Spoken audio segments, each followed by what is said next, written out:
ಈ ತಿಂಗಳ 12ನೇ ತಾರೀಕು ಮಂಗಳೂರು ಜೈಲಿನಲ್ಲಿರುವಂಥ 4 ಜನ ಆರೋಪಿತರು ಅದೇ ಜೈಲಿನಲ್ಲಿದ್ದ ಇನ್ನೊಬ್ಬ ಆರೋಪಿತರ ಮೇಲೆ ದಾಳಿ ಮಾಡಿ ಹಣ ವಸೂಲು ಮಾಡಿದ ಆರೋಪನೆಗೆ ಅವರ ಮೇಲೆ ಬರ್ಕೆ ಪೊಲೀಸ್ ಸ್ಟೇಷನಲ್ಲಿ ಎಕ್ಸ್ಟಾರ್ಷನ್ ಕೇಸ್ ಬುಕ್ ಆಗಿದೆ.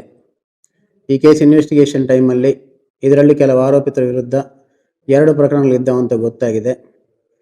ಅದರಂತೆ ಕೇಕೋಕಾ ಆ್ಯಕ್ಟ್ ಅಟ್ರಾಕ್ಟ್ ಆಗುತ್ತಿರುವುದರಿಂದ ಇವರೆಲ್ಲರ ವಿರುದ್ಧ ಕೂಡ Karnataka control of organised crime act invoke ಮಾಡಲಾಗಿದೆ.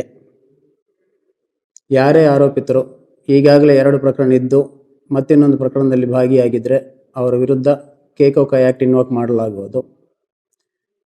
ಇದರಲ್ಲಿ ಇವರು ಆ್ಯಕ್ಚುಲಿ ಮಾಡಿದ್ದಂಥ ಅಫೆನ್ಸ್ಗೆ 3 ವರ್ಷ ಪನಿಷ್ಮೆಂಟ್ ಇದ್ದರೂ ಸಹ ಕೇಕೋಕಾ ಆ್ಯಕ್ಟಲ್ಲಿ ಕನಿಷ್ಠ 5 ವರ್ಷ ಪನಿಷ್ಮೆಂಟ್ ಇದೆ.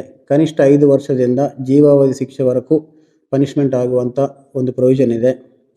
ಅಷ್ಟೇ ಅಲ್ಲದೆ ಯಾವುದೇ ಪ್ರಕರಣ ಇಲ್ಲದರೂ ಕೂಡ ಈ ಆರೋಪಿತರ ಜೊತೆಗೆ ಅಂದರೆ ಈಗಾಗಲೇ 2 ಪ್ರಕರಣಗಳಿದ್ದಂಥ ಆರೋಪಿತರ ಜೊತೆಗೆ ತಿರುಗಾಡಿ ಅವ್ರ ಜೊತೆ ಗ್ರೂಪ್ ಕಟ್ಟಿಕೊಂಡು ಅಥವಾ ಸಿಂಡಿಕೇಟ್ ಮಾಡಿಕೊಂಡಿದ್ದಂಥವರಿಗೆ ಕೂಡ